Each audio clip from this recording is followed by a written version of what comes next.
जय हिंद। स्वागत है आपको जीएस ग्लोबल स्टडी में। आज क्लास 9th की सामाजिक विज्ञान में आज हम लोगों का ये 5वां चैप्टर है, जिसको हम लोग ज्योग्राफी का 5वां चैप्टर जो आज पढ़ेंगे, जिसमें हमें पढ़ना है प्राकृतिक वनस्पति तथा वन्य प्राणी। ये 5वां चैप्टर है जो हम लोग 4 चैप्टर को बहुत ही आसानी से एकदम आसान भाषा में कंप्लीट कर लिए हैं। उन पिछले के 4 चैप्टरों में अगर कोई दिक्कत है तो उसको पूछें और कमेंट करें और हमें बताएं। अगर कोई भी किसी भी प्रकार की अगर कोई दिक्कत आती है पढ़ने में या समझने में तो उसको कमेंट करके हमें जरूर बताएं। चलिए आज की हम अपनी कक्षा प्रारंभ करते हैं। प्राकृतिक वनस्पति तथा वन्य प्राणी, यानी यहाँ पर हमको पढ़ना है प्राकृतिक वनस्पतियों को यानी पेड़ पौधों को, और साथ ही साथ उसमें निवास करने वाले वन्य प्राणियों को। ठीक, तो जो प्राणी जंगलों में रहते हैं यानी वनों में रहने वाले जीव जंतुओं को भी पढ़ना है, और साथ ही साथ प्राकृतिक वनस्पतियों को पढ़ना है, और ये कितने प्रकार की प्राकृतिक वनस्पतियां होती हैं, इन सब का अध्ययन हमको यहाँ पे करना है। ठीक, लेकिन उससे पहले थोड़ा सा जानते हैं कि हमारे देश भारत में कितनी प्रजातियां पेड़ों पौधों की पाए जाते हैं। तो लगभग भारत में लगभग 47,000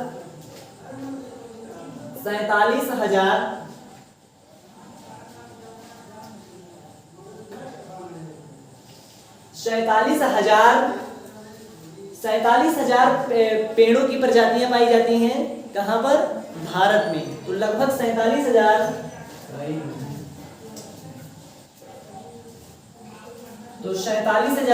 प्रजातियां पेड़ पौधों की 47,000 प्रजातियां पाई जाती हैं, जिनमें से इनमें यहाँ पर लगभग 15,000 फूलों की प्रजातियां पाई जाती हैं। 15,000 फूलों की प्रजातियां पाई जाती हैं, जिसमें भारत पूरे दुनिया का जितने भी जो जैवमंडल यानी जितने भी जो बायो रिजर्व क्षेत्र हैं, जैवमंडल आधारित क्षेत्र, उन जैवमंडलों में 12 जैवमंडल देशों में से भारत एक है। पूरी दुनिया में जितने फूल पाए जाते हैं उनमें से 6% भारत में पाए जाते हैं। ठीक, तो पूरे विश्व में लगभग जो पूरे विश्व में जितने भी पेड़ पौधे पाए जाते हैं उनमें से 47,000 प्रजातियां भारत में पाई जाती हैं।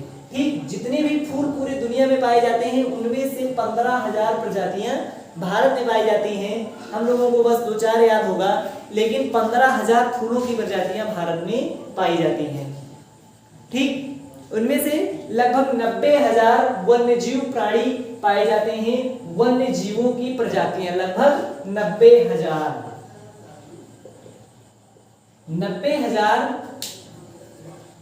वन्य प्राणी पाए जाते हैं। वन्य प्राणियों की प्रजातियां, केवल 90,000 नहीं बल्कि ये 90,000 प्रजातियां हैं। ठीक, जो वनों में निवास करती हैं, ये कहां पर पाई जाती हैं? भारत में। ठीक, तो भारत में 47,000 पेड़ों की प्रजातियां, ठीक, पेड़ों पौधों की, ठीक, फूलों की 15,000 प्रजातियां, 90,000 प्रजातियां वन्य प्राणी की।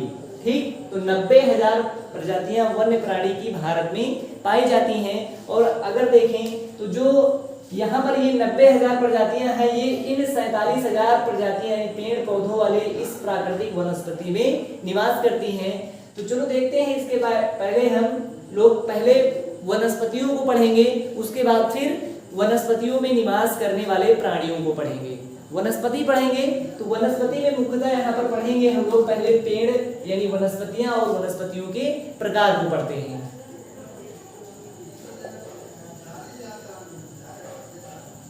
तो अगर हम मुख्यतः देखते हैं कि भारत में मुख्यतः कितने प्रकार के पेड़ पौधे पाए जाते हैं, यानी कितने प्रकार की यहाँ पर वनस्पतियां पाई जाती हैं, उन सबको यहाँ पर एक एक करके लिखते हैं। सबसे पहले जो हमारा सबसे पहला प्रकार है वो है उष्णकटिबंधीय सदाबहार वन।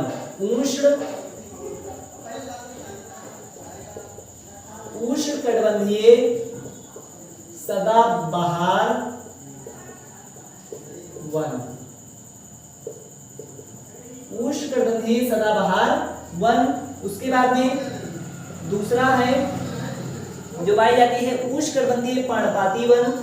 उष्णकटिबंधीय पर्णपाती वन। ठीक, उष्णकटिबंधीय सदाबहार वन, उष्णकटिबंधीय पर्णपाती वन। और फिर उसके बाद में तीसरा जो हमारा है वो है उष्णकटिबंधीय कटीले तथा झाड़ियां, यानी उष्णकटिबंधीय सब में लगा होगा, तो उष्णकटिबंधीय यानी कटीले वन, कटीले वन। ठीक, उसके बाद में चौथा देखते हैं हम, तो यहाँ पर चौथा होगा पर्वतीय वन और पांचवा होगा हमारा मैंग्रोव वन, मैंग्रोव वन। तो मैंग्रोव वन के बारे में भी जानते हैं कि मैंग्रोव वन, ठीक, तो हमको यहाँ पर 5 प्रकार के वनों को इस चैप्टर में पढ़ना है और साथ ही साथ इन 5 प्रकार के वनों के पढ़ने के अतिरिक्त हमको पढ़ना है वन्य प्राणियों को। ठीक, तो चले हम स्टार्ट करते हैं अपनी, यानी प्राकृतिक वनस्पतियों को कितने भागों में डिवाइड किया गया है भारत में। तो भारत में प्राकृतिक वनस्पतियों को 5 भागों में इसको डिवाइड करके इसका अध्ययन हमको करना है। तो सबसे पहले हम लेते हैं उष्णकटिबंधीय सदाबहार वन। अच्छा, इसको उष्णकटिबंधीय क्यों बोलते हैं? अगर आपको याद होगा तो भारत की जलवायु कैसी जलवायु है? तो भारत की जलवायु एक उष्णकटिबंधीय जलवायु है। उसका कारण क्या है कि भारत में यहाँ पर गर्मी ज्यादा होती है, तो इन गर्मी ज्यादा होने के कारण इसे उष्णकटिबंधीय क्षेत्र में रखा जाता है। अच्छा, उष्णकटिबंधीय सदाबहार वन क्यों बोलते हैं? क्योंकि इस उष्णकटिबंधीय सदाबहार वन में, यानी इन वनों में तापमान की कोई कमी नहीं होती है, बल्कि यहाँ पर तापमान ज्यादा रहता है। तो इस उष्णकटिबंधीय सदाबहार वन में लगभग 22 डिग्री सेल्सियस तापमान रहता है। ठीक, उष्णकटिबंधीय सदाबहार वन में, इसको मिटा देते हैं, उष्णकटिबंधीय सदाबहार वन में लगभग 22 डिग्री सेल्सियस तापमान होता है। ठीक, और ये वन ज्यादातर जो वर्षा वन, यानी जहां पर वर्षा ज्यादा होती है वहां पर इन वनों का विस्तार ज्यादा। सदाबहार वन क्यों इसको बोलते हैं?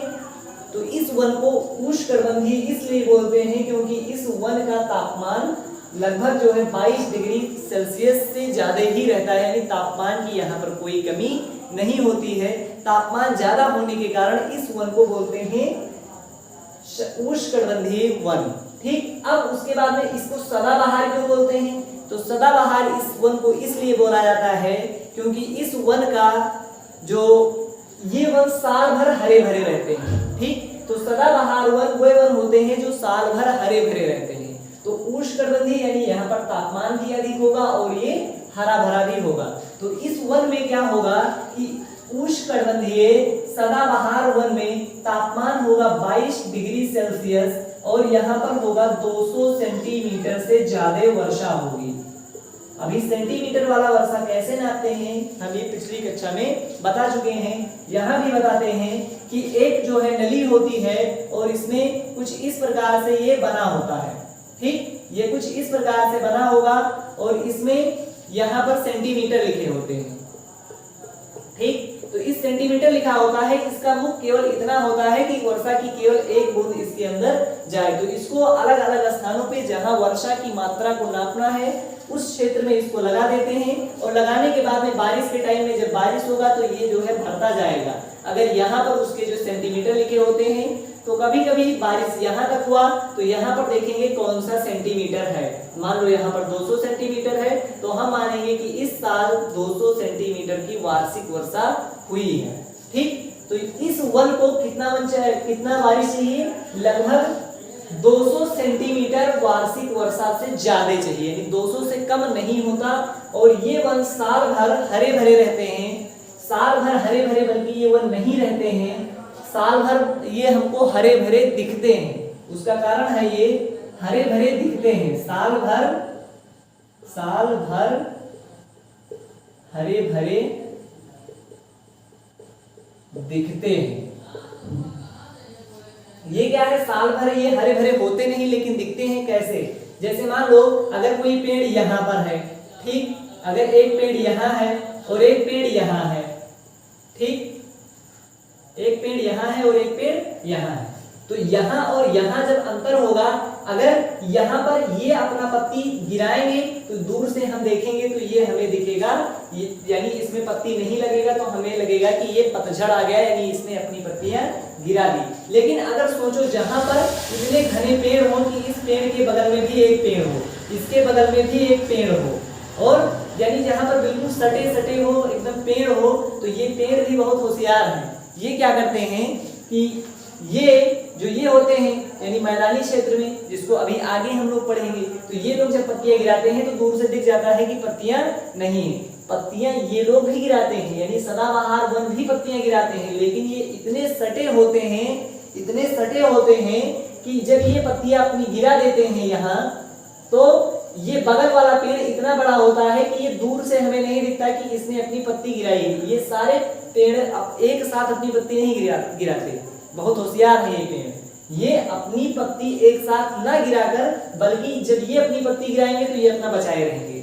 ठीक, तो दूर से हमें देखने पर लगेगा कि पूरा का पूरा क्षेत्र हरा भरा है, लेकिन एक्चुअल में इसने अपनी पत्ती गिरा दी, बगल एक पेड़ और है, अब इसने इसको कवर कर रखा है चारों ओर से, तो हमें दूर से नहीं दिखाई देगा, लेकिन ये पत्ती गिरा देते हैं। अब जब इनकी पत्ती आ गई तो ये अपनी पत्ती गिरा देंगे, फिर उसके बाद जब इनकी आ गई, तो यानी ये इस प्रकार से ये अपनी पत्तियां गिराते हैं कि हमको लगता नहीं कि पत्ती गिराए हैं, लेकिन ये अपनी पत्तियां साल में गिराते हैं।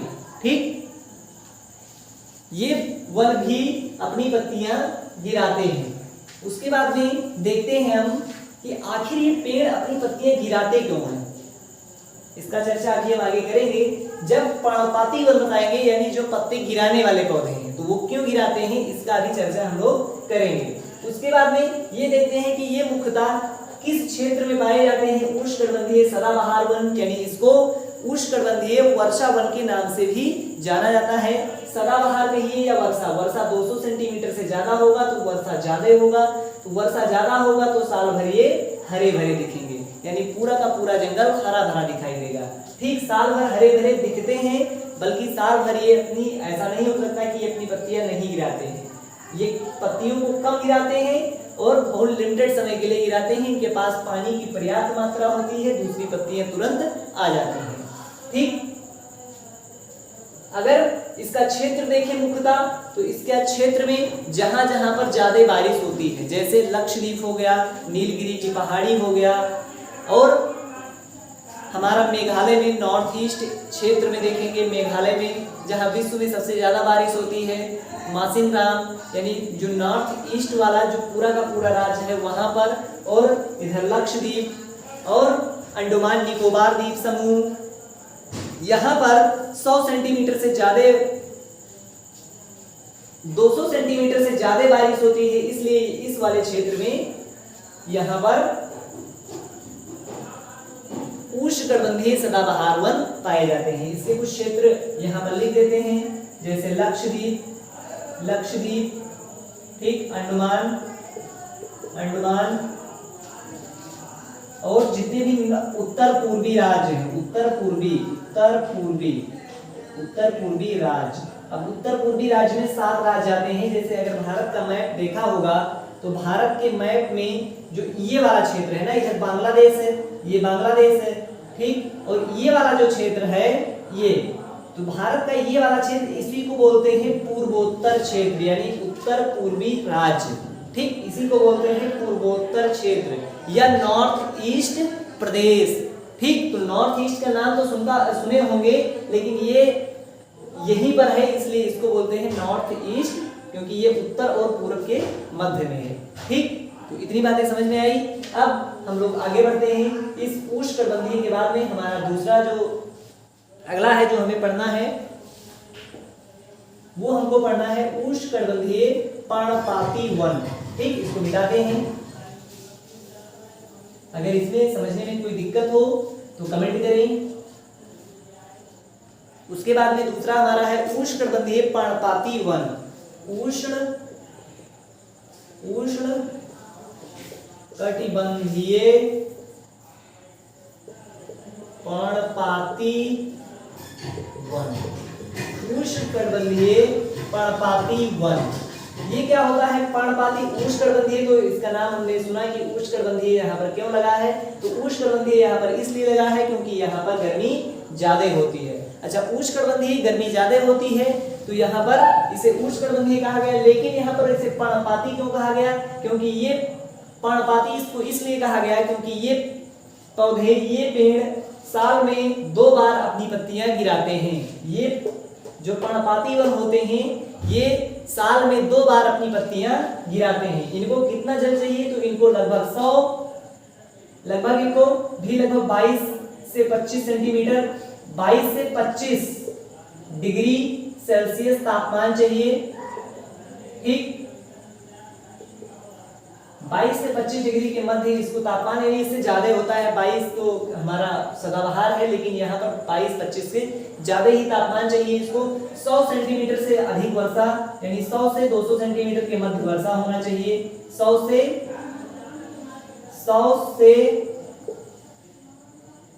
200 सेंटीमीटर वर्षा, यानी ना तो 100 से कम हो ना तो 200 से ज्यादा हो। 200 से ज्यादा आएगा जैसे पहुंच जाएगा सदाबहार में। ठीक, तो यहाँ पर 100 से कम नहीं होना चाहिए, 200 से ज्यादा नहीं होना चाहिए। तो 100 से 200 सेंटीमीटर के मध्य में वार्षिक वर्षा होना चाहिए। इस वन का अगर क्षेत्र देखें तो जितने भी मैदानी क्षेत्र में हैं जहां हम लोग रहते हैं, इस मैदानी क्षेत्र में जितने भी प्रकार के वन पाए जाते हैं इनको पर्णपाती वन कहते हैं। ठीक, तो इन पर्णपाती वन की खासियत ये होती है कि ये वन साल में 2 बार अपनी पत्तियां गिराते हैं।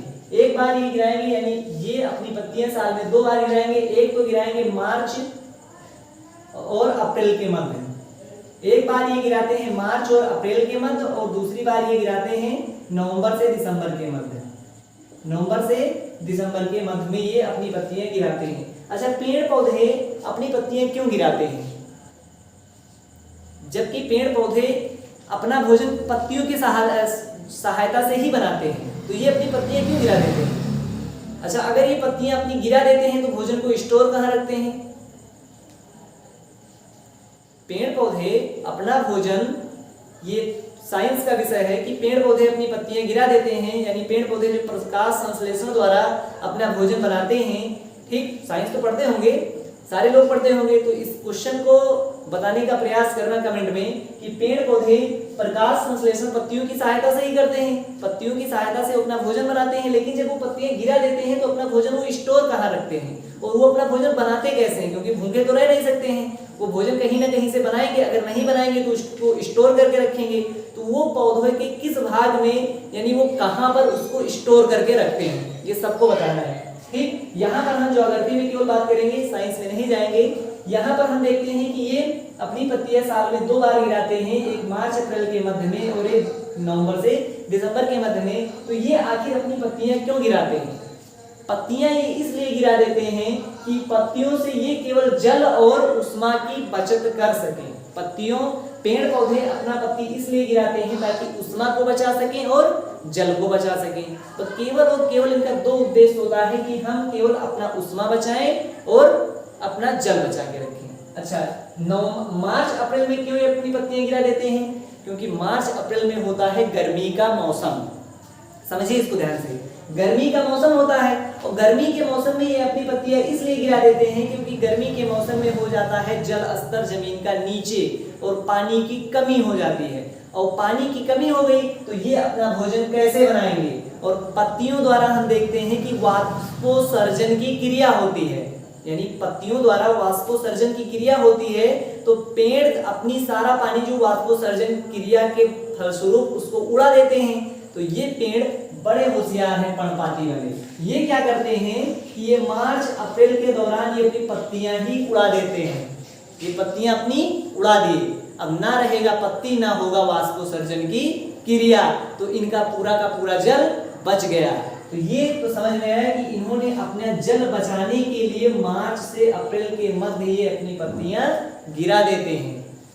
लेकिन नवंबर और दिसंबर में ये क्यों गिराते हैं? नवंबर दिसंबर में तो जल की इनको भी ज्यादा जरूरत नहीं पड़ेगी, क्योंकि ठंडी का टाइम होगा, नमी वैसे होगी, ठीक, हल्का फुल्का बारिश भी हो जाती है। तो ये नवंबर दिसंबर में अपनी पत्तियां इसलिए गिराते हैं ताकि अपनी उष्मा को बचा सकें, यानी यहाँ पर जल बचाते हैं, जल बचाते हैं, और यहाँ पर बचाते हैं उष्मा, उष्मा बचाते हैं। ठीक, उष्मा क्यों बचाते हैं यहाँ पर? क्योंकि इनका जल तो इधर बच गया। अब अगर उष्मा नहीं बचाएंगे तो जैसे अभी हम लोगों का मानव शरीर का जो तापमान होता है वो 37 डिग्री सेल्सियस का तापमान से ना तो ज्यादा होना चाहिए ना तो कम होना चाहिए। 37 डिग्री सेल्सियस से तापमान ज्यादा होगा तो हमको गर्मी लगेगा, अगर 37 डिग्री सेल्सियस से तापमान कम होगा तो हमको ठंडी लगेगा। बाकी हम लोगों को ठंडी गर्मी से कोई मतलब नहीं है, बस हमारे शरीर का तापमान 37 डिग्री होना चाहिए। अगर 37 से ज्यादा हो गया तो हमको भयानक गर्मी लगेगी, अगर 37 से कम हो गया तो भयानक ठंडी लगेगी, और मध्य वाला जो स्थिति है वो 37 डिग्री सेल्सियस है। तो उसी प्रकार से पेड़ पौधों का भी जो अपना ऊष्मा का मानक है, ये अपना मानक तय करने के बाद में ये बताते हैं कि अगर हमारा ऊष्मा अगर उड़ गया यानी निकल गया बाहर तो हम लोग ठंड के मारे ठंडी के दिनों में मर जाएंगे। तो इसलिए क्या करते हैं, पत्तियों की जब पत्तियां वाष्पोत्सर्जन की क्रिया करती हैं तो जल के साथ साथ इसमें ऊष्मा का भी ह्रास होता है। तो ये लोग क्या करते हैं कि भोजन ये मार्च अप्रैल से पहले बना के स्टोर कर लेते हैं, और इधर नवंबर दिसंबर से पहले बना के स्टोर कर लेते हैं।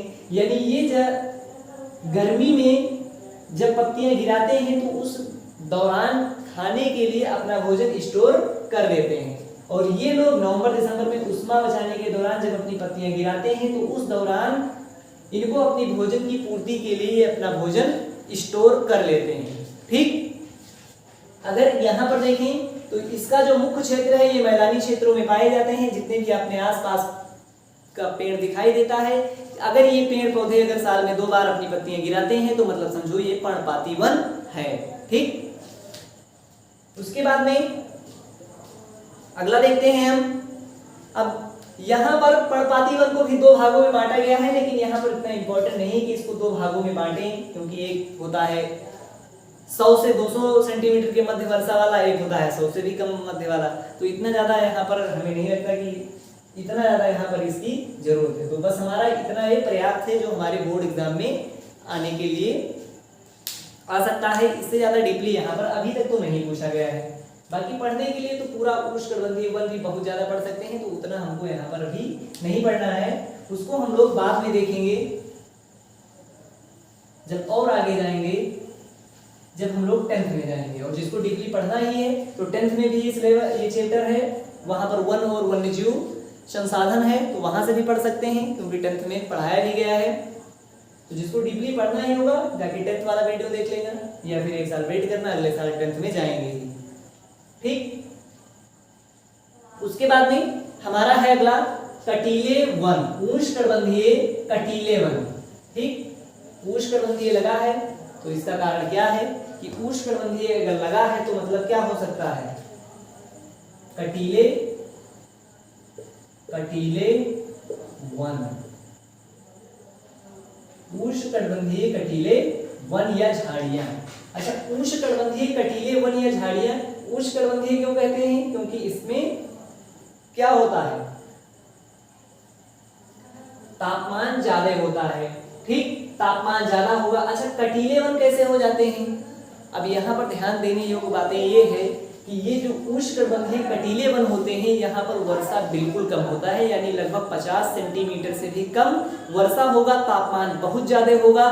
तो जब यहाँ पर वर्षा कम होगा तो ये पेड़ पौधे क्या करेंगे, जब वर्षा कम होगा तो इन्होंने यानी ये अपना पानी बचाने के लिए अगर पत्तियां गिरा दें तो भाई कभी ना कभी पत्ती तो आएगी ही, और हमेशा ऐसा थोड़ी कि 2 महीने, जैसे अभी यहाँ उत्तर भारत में है कि 2 महीने की गर्मी है, उसके बाद फिर बरसात का टाइम आएगा और फिर उसके बाद में फिर पानी जो है बराबर हो जाएगा, फिर उसके बाद में ठंडी में 2 महीना वेट कर लेंगे, उसके बाद फिर जो है मौसम सही होगा, फरवरी से लगभग फिर मौसम सही हो जाएगा, 1-1.5 महीने में जनवरी लास्ट तक पत्ती आ जाती है और जनवरी से तापमान इनको मिलने लगता है, फिर ये अपनी ऊष्मा बटोर लेते हैं। लेकिन यहाँ पर क्या है, कटीले वन में इनको पता है कि यहाँ पर साल भर तापमान उच्च रहने वाला है, तापमान की तो यहाँ पर कोई कमी है नहीं, तापमान बहुत है, एकदम पर्याप्त है, लेकिन इनको चाहिए पानी। अब पानी यहाँ है ही नहीं, तो पानी को बचाने के लिए क्या करते हैं, अगर अपनी पत्तियां गिरा दें तो 1-2 महीने का भोजन स्टोर कर लेंगे, लेकिन फिर जैसे पत्ती आएगी वाष्पोत्सर्जन की क्रिया होगी, सारा का सारा जल भाप बन के उड़ जाएगा, ये सब सूख के मर जाएंगे। तो ये क्या करते हैं कि ये अपनी पत्तियों को मोड़ लेते हैं, और मोड़ने के बाद उसको इस तरीके से मोड़ते जाते हैं, मोड़ते जाते हैं, मोड़ते जाते हैं कि वो बन जाता है कांटा का रूप, यानी कटीली हो जाती है इनकी पत्तियां। तो उसका कारण ये है कि ये अपना जल बचाने के लिए कटीले वन यानी ये पौधे, कटीले पौधे अपना जल बचाने के लिए अपनी पत्तियों को इस प्रकार से मोड़ते जाते हैं कि इनके पत्तियों का आकार हो जाता है कटीला। ठीक, और ये पौधे मुख्यतः मरुस्थलीय क्षेत्रों में पाए जाते हैं जहां पर 50 सेंटीमीटर से भी कम वार्षिक वर्षा होती है। ठीक, अभी जैसे अगर यहां पर देखा जाए कि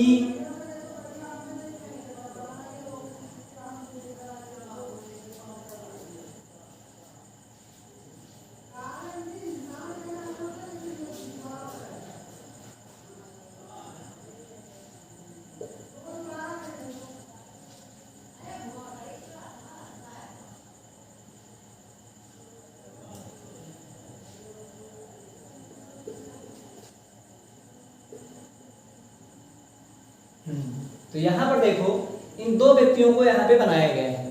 ठीक, इन दोनों व्यक्तियों में यहाँ पर इसलिए इसको बनाया गया है, इस बेचारी को यानी इस जो छुटकी बिटिया है इसको खाना कम दिया जाए, ठीक, और इसको खाना ज्यादा दे दिया जाए। तो क्या होगा, यानी इसको पौष्टिक आहार दिया जाए, इसको पौष्टिक आहार ना दिया जाए तो क्या होगा, अगर इसको बराबर पौष्टिक आहार दिया जाएगा तो इसकी हाइट बहुत ज्यादा हो जाएगी। ठीक, ये एकदम बलशाली होगी। ठीक, एकदम। लेकिन अगर इसको खाना ना दिया जाए तो ये बेचारा क्या होगा, ये होगा एकदम पतला सा, एकदम कुपोषण का शिकार, 3 फीट का हो जाएगा, एकदम छोटा हो जाएगा। तो उसी प्रकार से सदाबहार वन की लंबाई ज्यादा होती है क्योंकि वहां पर तापमान और जल की मात्रा ज्यादा होती है, इसलिए सदाबहार वनों की ऊंचाई ज्यादा होती है, उनकी लंबाई ज्यादा होती है। उसका कारण ये है कि उसको पौष्टिक आहार के रूप में उसको जल और जितने भी उसको खनिज चाहिए वो और तापमान उसको बराबर मात्रा में मिलता रहा, तो इसीलिए उसकी वृद्धि बहुत ज्यादा होगी। लेकिन बेचारा कटीले वन को तो यहाँ पर पहले से पानी की कमी है, पहले से अपने आप को एकदम मोड़ के रखते हैं, तो इसलिए इनकी हाइट नहीं बढ़ती, इसीलिए इनका आकार बिल्कुल छोटा छोटा होता है। तो मरुस्थलीय क्षेत्र में पाए जाने वाले पौधे इनको कटीली झाड़ियों के नाम से भी जाना जाता है। कटीली झाड़ियां मुख्यतः मरुस्थलीय क्षेत्र में पाई जाती हैं और इन मरुस्थलीय क्षेत्रों में वर्षा की कमी के कारण ये अपनी पत्तियों को मोड़ के कांटे का रूप धारण कर लेती हैं। यहाँ पर 50 सेंटीमीटर से भी कम वार्षिक वर्षा होती है। ठीक, इतनी बात समझ में आई। अब यहाँ पर हम आगे बढ़ते हैं क्योंकि इसमें अब कुछ जिसमें इनका आकार बहुत बड़ा नहीं होता, छोटी छोटी झाड़ियां, और वैसे बहुत कम अगर मरुस्थलीय क्षेत्र में अगर देखते हैं, राजस्थान में जाते हैं या विश्व के किसी भी मरुस्थल में जाते हैं तो बहुत दूर दूर पर एक कोई छोटा सा पेड़ होगा, वो भी उसकी हाइट बिल्कुल कम होगी, अगर उसके पत्तियों को देखेंगे तो बहुत नुकीला होगा। अच्छा, इनकी मजबूरी भी है कि अगर ये मान लो किसी तरह पानी की कमी को ये पूरा कर भी लें, ठीक, पत्तियों को ना मोड़े, तो वहां पर बहुत दूर दूर तक कुछ उगता ही नहीं है। तो वहां इस मरुस्थलीय क्षेत्र में निवास करने वाले जीव जंतु वो आके इन पेड़ को खा जाएंगे, यानी इनकी पत्तियां खा लेंगे। जितने भी जानवर होते हैं जो शाकाहारी जानवर हैं वो पत्तियों को खा के इस पेड़ को बेचारे को खा के खत्म कर दें। तो उनसे भी बचने के लिए अपना पत्तियों को कांटेदार रूप में परिवर्तित कर लेता है, जिससे ये कटीला बन जाता है। तो इनको जानवरों से भी रक्षा हो जाती है और ये अपना जल को भी बचा लेते हैं, जिससे ये चलते रहते हैं। ठीक, उसके बाद में अब आगे बढ़ते हैं हम। अब जो हमारा अगला है पर्वतीय वन। पर्वतीय वन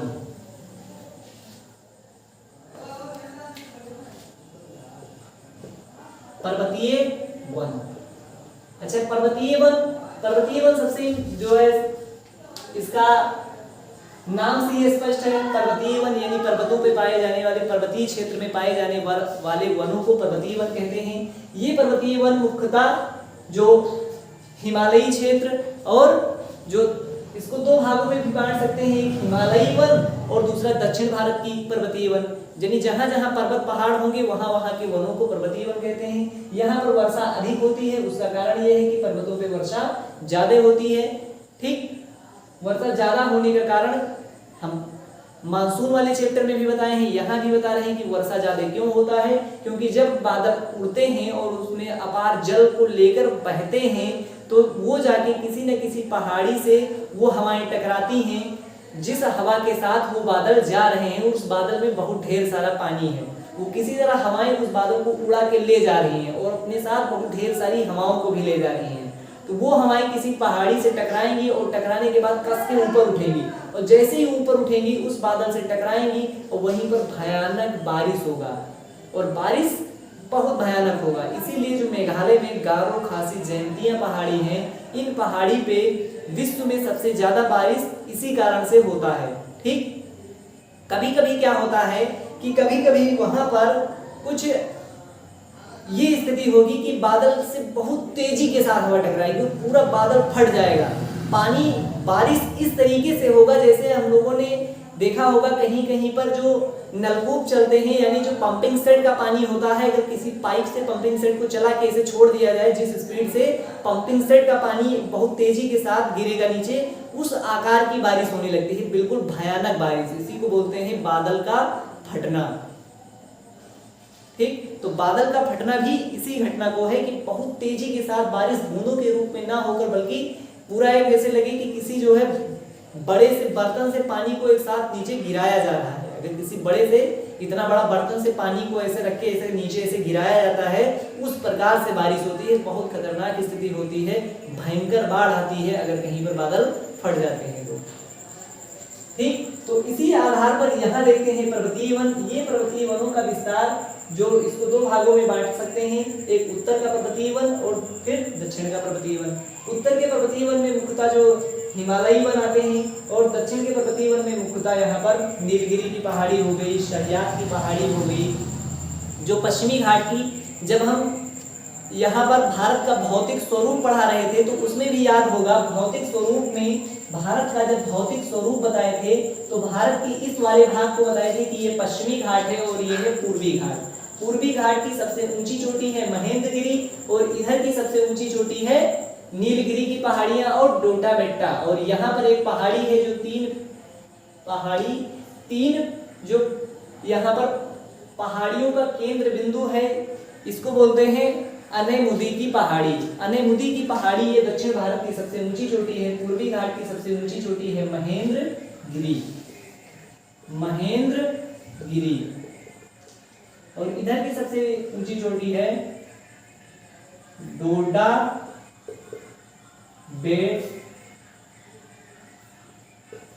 बेट्टा। तो इधर कई सारी श्रृंखला है, नीलगिरी की पहाड़ी है। नीलगिरी की पहाड़ियों में नीलगिरी की पहाड़ी में ये डोडा बेट्टा सबसे ऊंची चोटी है। महेंद्रगिरी की पहाड़ियां हैं पूरा, लेकिन इसमें महेंद्रगिरी की चोटी सबसे ऊंची है पूर्वी घाट में, पश्चिमी घाट में। और इधर अनेमुदी की पहाड़ी दक्षिण भारत की सबसे ऊंची चोटी है।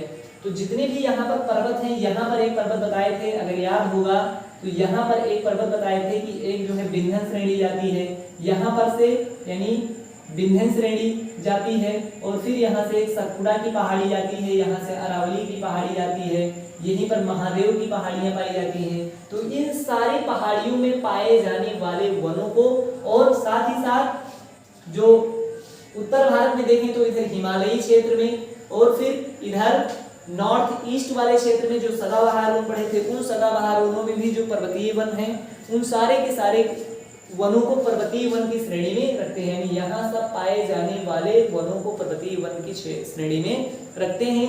इसको पर्वतीय वन की श्रेणी में रख के इसका अध्ययन करते हैं। ठीक, यहाँ पर वार्षिक वर्षा ज्यादा होती है, यानी लगभग 100 से 200 सेंटीमीटर के मध्य वर्षा होगा। तापमान यहाँ पर बना रहता है। ये वन भी सदाबहार वन की तरह हरे भरे रहते हैं, हरे भरे दिखते हैं।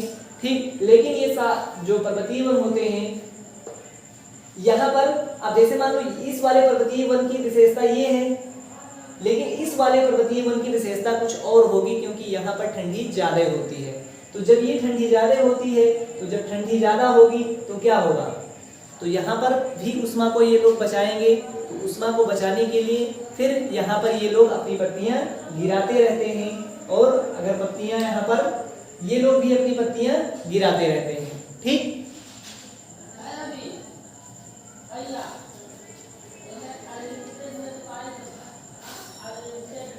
पर्वतीय क्षेत्रों में तापमान की कमी तथा ऊंचाई के साथ साथ प्राकृतिक वनस्पति में भी अंतर पाया जाता है।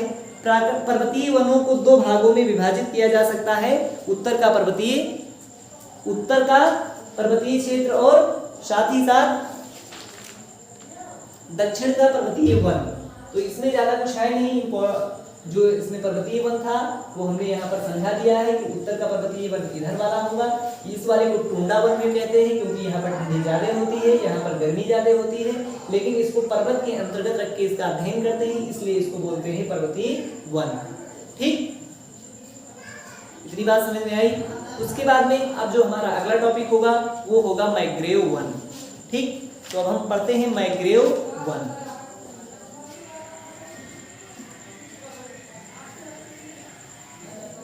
Mangrove one,